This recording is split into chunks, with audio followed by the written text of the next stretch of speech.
बिस्मिल्लाहिर्रहमानिर्रहीम। अस्सलामु अलैकुम।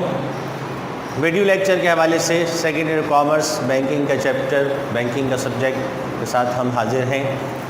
इक़रा फ़ाज़ बाइस कॉलेज की जानिब से जो है वो ऑनलाइन MCQs लेक्चर्स, ये MCQs जो है हम ऑनलाइन देख रहे हैं।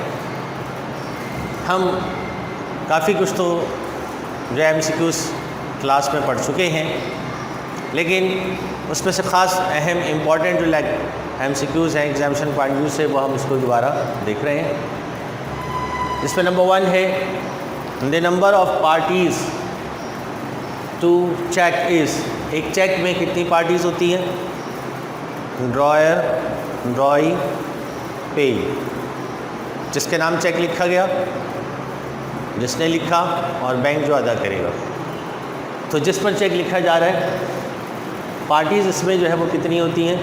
3 हो गई, तो 3। ड्रॉयर, ड्रॉई, तो जो है वो 2 जवाब सही नहीं है। लेने वाला फिर कौन होगा? 4 नहीं है, 5 नहीं है, 3 जो है वो मोस्ट सूटेबल आंसर है।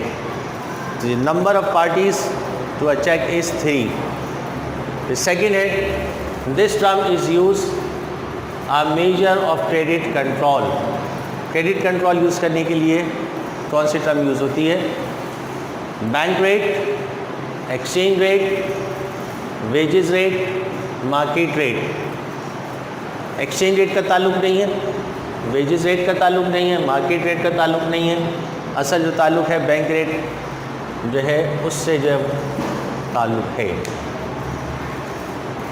With respect of function this can not be defined as bank. Function के एतबार से ये बैंक नहीं है। Central bank, commercial bank, stationery bank, exchange bank. तो जो है वो एक्सचेंज बैंक जो है ये फंक्शन के एतबार से बैंक नहीं है, बाकी सारे बैंक हैं। डेफिनेशन जो हमने पढ़ी उसके हिसाब से फंक्शन के एतबार से। The purchasing power parity theory was presented by.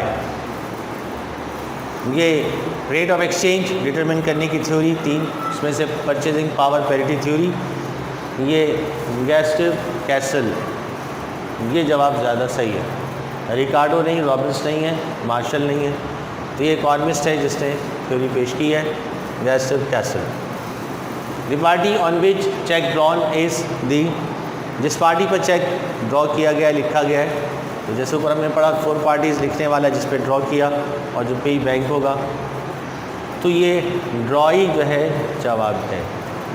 ड्रॉई लिखने वाला ड्रॉयर जिसका नाम लिखा जा रहा है ड्रॉई। एंडोर्सर तो है नहीं, फिर ट्रांसफ़र तो नहीं हो रहा, पे ही जो अदा करेगा बैंक वो नहीं, तो ड्रॉयर के नाम चेक लिखा जा रहा है। फिर this is a non negotiable instruments. ये नॉन नेगोशिएबल इंस्ट्रूमेंट्स नहीं है, यानी ट्रांसफ़र नहीं होता। प्रॉमिसरी नोट तो नेगोशिएबल इंस्ट्रूमेंट है, चेक भी है, बिल ऑफ एक्सचेंज भी है।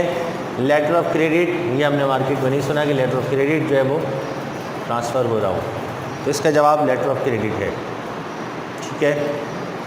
Credit, creation of credit money is a function of. तो हम फंक्शन ऑफ कमर्शियल बैंक में पढ़ चुके हैं। कमर्शियल बैंक का सबसे अहम फंक्शन क्रेडिट क्रिएट करना। तो इसमें ऑप्शन में देखते हैं क्या क्या है। सेंट्रल बैंक, सेंट्रल बैंक का काम नहीं है। कमर्शियल बैंक यही है, कमर्शियल बैंक। एक्सचेंज बैंक नहीं, इंडस्ट्रियल बैंक नहीं। तो कमर्शियल बैंक का सबसे अहम फंक्शन जो है वो 2 फंक्शन के बाद फिर ये फंक्शन में जाता है। प्राइमरी फंक्शन जो है वो तो रिसीव डिपॉजिट और इशूइंग लोन्स। तो कमर्शियल बैंक का ये फंक्शन है। This is not quantitative method of credit control. Credit control के 2 मेथड बताए गए, क्वांटिटेटिव और क्वालिटेटिव। तो इसमें जो क्वांटिटेटिव मेथड जो है वो नहीं है। कौन सा? रिज़र्व रेशो, ये यही है।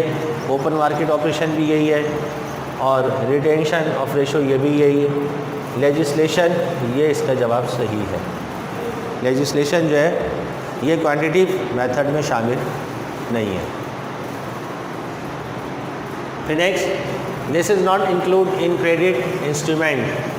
क्रेडिट इंस्ट्रूमेंट्स वो होते हैं जो एक से दूसरे में, दूसरे से तीसरे में जो है ट्रांसफ़र हो सकते हैं और कैश की तरह सर्कुलेट करते हैं। क्रेडिट इंस्ट्रूमेंट्स कहलाते हैं। एतवारी आलात, चेक क्रेडिट इंस्ट्रूमेंट है, बिल ऑफ एक्सचेंज है, प्रॉमिसरी नोट है, ये सारे तो क्रेडिट इंस्ट्रूमेंट्स हैं। प्राइस बॉन्ड नहीं है, तो इसका जवाब प्राइस बॉन्ड है। फिर next, a notice must be serve in case of dishonour of.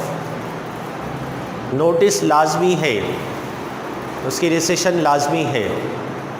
Check के लिए लाजमी नहीं है, चेक तो अमन पार्टी खुद जाके खुद मिल लेते हैं, इसलिए चेक के लिए तो नोटिस का होना ज़रूरी नहीं है। बिल ऑफ एक्सचेंज जो है ये, इसके लिए नोटिस का होना ज़रूरी है, लीगली रिक्वायरमेंट है। नोटरी पब्लिक में जाके उसको रजिस्टर करवाएंगे और उसके नाम फॉरेन बिल ऑफ एक्सचेंज है तो उसकी 5 कॉपियाँ होंगी, एक जो परचेज़र के बाद, एक सेलर के पास, एक जो है वो गवर्नमेंट बैंक के पास, एक जो है वो गवर्नमेंट इस मुल्क की, उस मुल्क की, तो 4 से 5 कॉपी उसमें होती हैं। बिल ऑफ एक्सचेंज के लिए जो है एंट्री ज़रूरी है, तो ये नोटिस लाजमी है। प्रोमिसरी नोट नहीं है, नॉन ऑब्वियस नहीं है। Overdraft facility provide only this account. Overdraft हम पढ़ चुके हैं, इसको कहते हैं अपने बैंक से जो जब डिपॉजिट से ज़्यादा रकम विड्रॉ करने को ओवरड्राफ्ट कहते हैं। तो overdraft facility commercial bank provide करते हैं। किसको? 4 अकाउंट्स 5 अकाउंट्स हम पढ़ें, current account, fix account, saving accounts, profit and loss sharing account, home saving account, students accounts. तो उसमें जो बिजनेसमैन है, बिजनेसमैन को जो है शॉर्ट टर्म लोन दिए जाते हैं, वो कलेक्ट भी हो जाते हैं, तो इसलिए जो है वो overdraft facility current account, businessman जो है करंट अकाउंट खोलते हैं, तो करंट अकाउंट इसका जवाब सही है। फिक्स अकाउंट नहीं है, सेविंग नहीं है, प्रॉफिट लॉस नहीं है। When the endorser sign on the back of instrument, this is known as, ये वैसे शॉर्ट सिलेबस में नहीं है लेकिन इम्पॉर्टेंट है, हो सकता है जब हमने बोर्ड के पैटर्न देखे हैं उसमें कुछ एक आध ऐसे नज़र आए, इसलिए इसको एहतियातन करा रहे हैं। शॉर्ट सिलेबस में ये नहीं है।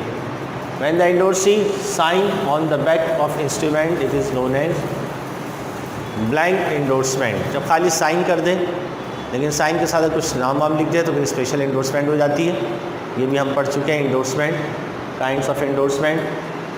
तो ऐसी एंडोर्समेंट जिसमें जो है सिर्फ नाम लिखकर साइन कर दिया जाए, कुछ और ना लिखा जाए, तो स्पेशल एंडोर्समेंट नहीं है। स्पेशल है तो नाम लिखना पड़ता है। ब्लैंक एंडोर्समेंट है। रिस्ट्रिक्टिव, इसमें पाबंदी नहीं लगाई गई, कंडीशनल, इसमें कंडीशन नहीं है, तो ये बिल्कुल ब्लैंक एंडोर्समेंट कहलाती है। Monopoly of currency note issue is characteristic of the ज़र मनी इशू करने की मोनोपोली किसके पास है? बहुत आम सा इस वक्त कॉमन जवाब है। पाकिस्तान में जो नोट छापने वाले हैं स्टेट बैंक, और स्टेट बैंक जो एक सेंट्रल बैंक है, तो हर मुल्क का जो सेंट्रल बैंक वो करेंसी नोट इशू करता है, तो इसका जवाब सेंट्रल बैंक है। Monopoly of note issue is the characteristic of commercial bank नहीं, एक्सचेंज बैंक नहीं, सेंट्रल बैंक यही है। फिर clearing house is the manage by. हम जानते हैं सेंट्रल बैंक का फंक्शंस हम पढ़ चुके हैं। फंक्शंस ऑफ सेंट्रल बैंक में जो है वो ओपन मार्केट ऑफ जो एक क्लियरिंग हाउस फैसिलिटी है, जिसके मुताबिक चेक सेंट्रल बैंक के एक डिपार्टमेंट में आते हैं, तमाम वहाँ उनके पास सारे हर कमर्शियल बैंक के अकाउंट्स उस पर प्लस माइनस करके क्लियरिंग कर देते हैं, जिससे नोट की जो है वो मूवमेंट कम हो जाती है, करेंसी नोट की मूवमेंट कम हो जाती है। तो ये सेंट्रल बैंक के पास फैसिलिटी मौजूद है। तो clearing house is the manage by central bank, ये जवाब सही है। एक्सचेंज बैंक नहीं है, कमर्शियल बैंक नहीं है, इंडस्ट्रियल बैंक नहीं है। The lender of the last resort for the commercial bank is, ये भी फंक्शन ऑफ कमर्शियल बैंक में सेंट्रल बैंक में मौजूद है कि सेंट्रल बैंक के फंक्शन में से कि अगर कोई कमर्शियल बैंक डूब रहा है तो डूबते हुए को तिनके का सहारा पढ़ चुके हैं हम। तो तमाम कमर्शियल बैंक जो कि रजिस्टर्ड होते हैं, शेड्यूल बैंक होते हैं, उसको सेंट्रल बैंक जो है वो लोन प्रोवाइड करता है, तो ये इसी हवाले से मौजूद है। The lender of the last resort, कर्ज का आखिरी सहारा जो है कमर्शियल बैंक के लिए सेंट्रल बैंक बनता है। रीडिस्काउंटिंग ऑफ बिल के ज़रिए से कर्जे देता है। कमर्शियल बैंक नहीं है, एग्रीकल्चर बैंक नहीं है, इंडस्ट्रियल बैंक नहीं है। तो आज के हवाले से इस लेक्चर के हवाले से 15 MCQs हैं। इनको आपसे गुजारिश है कि अपने रजिस्टर पे उतार भी लें और इनको याद भी कर लें, इनकी प्रैक्टिस कर लें। जब आप फिज़िकली आएंगे तो उस पर जो है डिस्कशन होकर चेक किया जाएगा बाकायदा, और फिर रजिस्टर पर साइन करेंगे और उस पर डिस्कशन करेंगे। जब तक के लिए अस्सलाम वालेकुम।